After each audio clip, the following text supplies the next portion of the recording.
Beaton Investments Limited. Come and make it with us. At Beaton Investments Limited, we have all your needs under one roof. We design, build, and equip TV and radio stations, as well as recording studios. We also supply studio equipment, radio and TV equipment.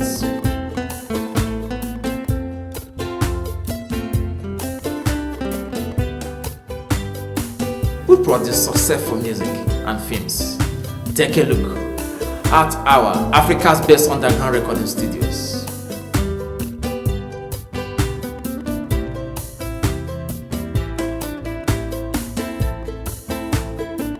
In our film editing and television post-production studios, we produce films and TV commercials. No wonder stars come to us. We produce millionaires and create job opportunities. Visit our Owerri and London offices today. Thank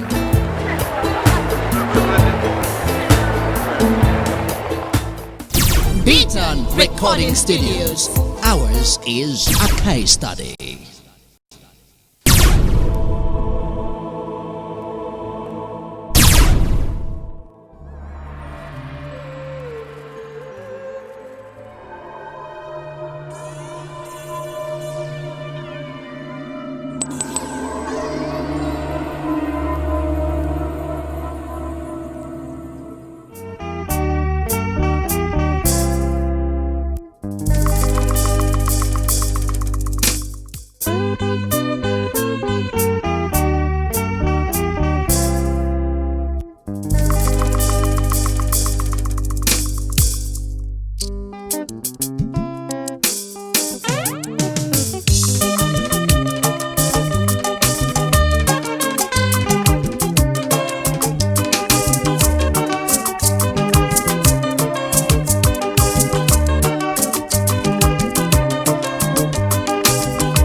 ODIMEGWU OJUKWU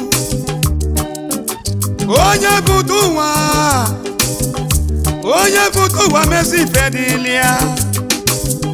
o mezi fedilia n'enu ụwa n'aba ọma ebe ụlọ ọnwụ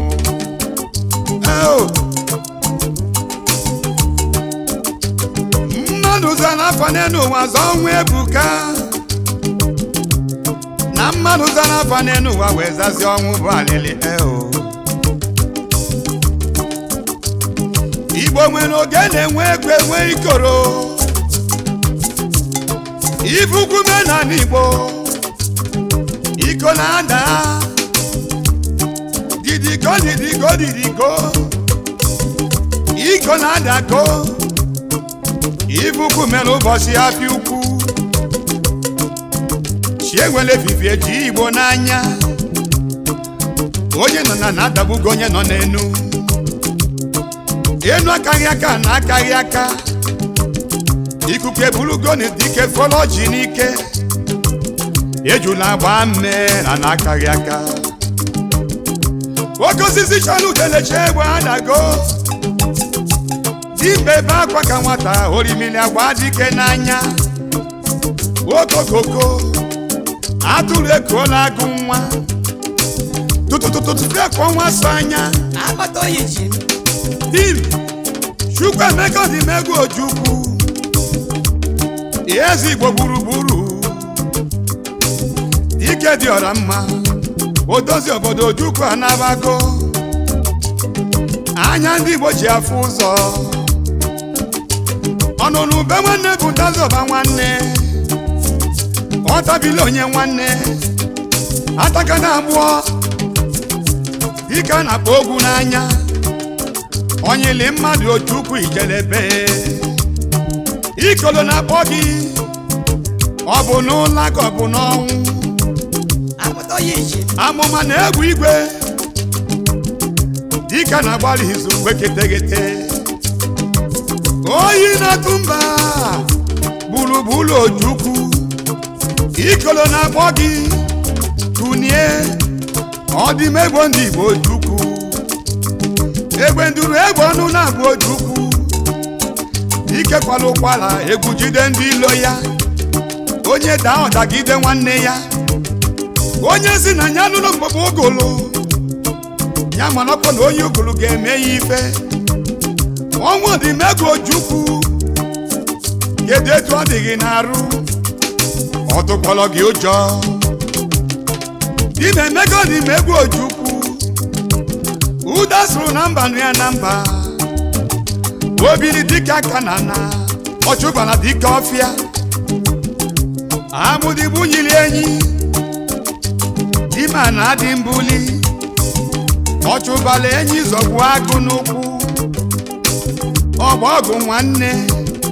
akwa mmiri aka na dị mma na ọnwụ bọlụfọlụ bụ onye igwe bụ ike ụmụ Igbo onye agha na nwanne ya okwu ejiri mara Ojukwu kwada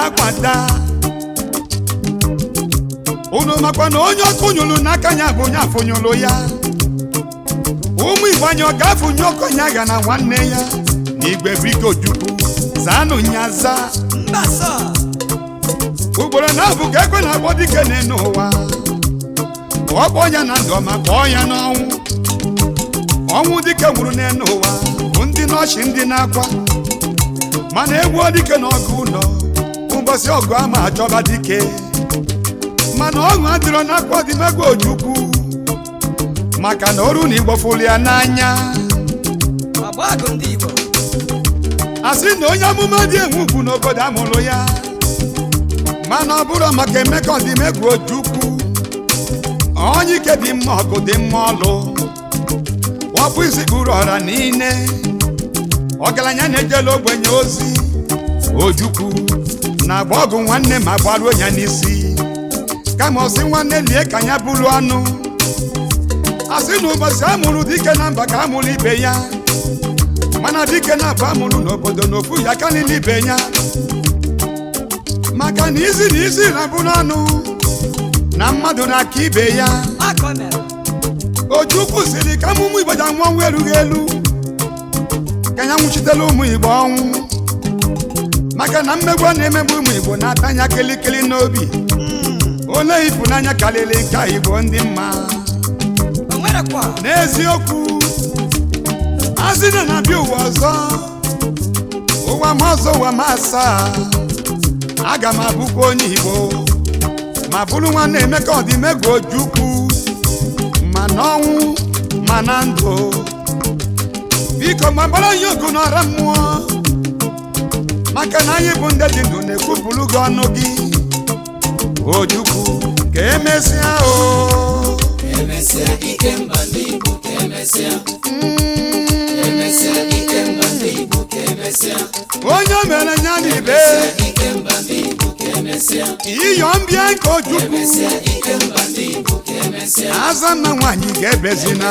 Ikemba ndị Igbo ka Emesia ngwụrụ Odimegwu Ojukwu Emesia Ikemba ndị Igbo ka Emesia ndidi bụ ọgwụ ụwa Emesia Ikemba ndị Igbo ka Emesia General Emeka Odimegwu Ojukwu anaba Ikemba ndị Igbo ka Emesia ọ bụrụ ife ọnwụ na-eri ego n'ụwa Ikemba ndị Igbo ụmụ nwanyị ebute ego Emesia Ikemba Ndigbo ọ bụrụ ibe ọgụ na mgba na Ojukwu ga-ejide ọnwụ n'aka Ikemba Ndigbo Emesia ohoho Emesia Ikemba Ndigbo Emesia ohoho Emesia Ikemba Ndigbo Emesia obodo zie bregere m ụbọ Emesia Ikemba bregere m ụbọ ka mkpọrọ dike ayagaya Ikemba Ndigbo ka emesịa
onye ga-ekuziri ịmụ Igbo ọnụ fa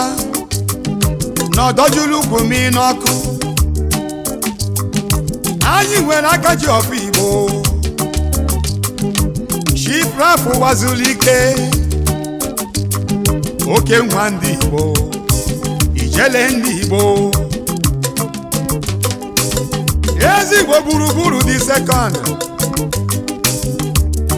oji ọfọ ndị Igbo leader of Igbo land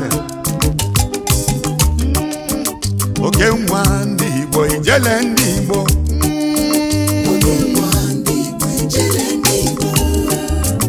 onye ga-ejebe n'ogbe anyị n'obi ọ na-aba n'ogbe anyị n'obi ọgaranya ngada m ezi nwosi Owerri okwe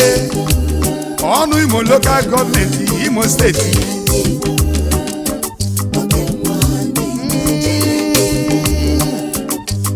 nwa ndị Igbo ejele ndị Igbo kelelu mụ Chief Mrs. Ngozi Ụwazuru Ike omeka di ya oso di ya chi Igbo ijele ndị Igbo Chief Dr. Vitalis Orikeze Ajumbe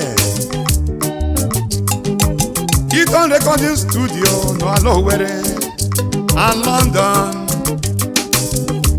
ikwere na onye fe eze lu onye aka ọgbakọ o si mee o wee buli ife kwuru ka a na-eme n'ụwa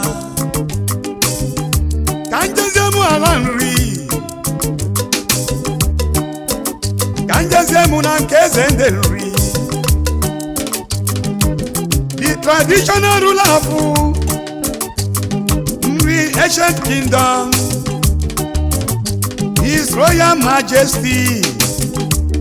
eze nri obi dị egwu onye so ala nri nwere mmadụ na onye mere ka ga-emego ị ga-achị ka nri nka n'ogbe eze dị gị mma n'isi ịma na ị ga-adị ka echi maka na echi adị agwụ agwụ a na-ekwu na nkịtị ofu obi ka ndị Igbo ji aga ofu obi ka anyị ji aga ofu obi ka ndị Igbo ji aga n'ụwa obi ka anyị ji aga isi na mgbago ka isi na ndịda bịa isi n'etiti wee bịa o anyị chabụ ndị Igbo obi ka anyị ji aga unu ibu anyị danda egwu ọ na-atụ orimili ọkwa onye ga-adọli mmiri ka egwu na-atụ wele wele wele wele wele wele wele wele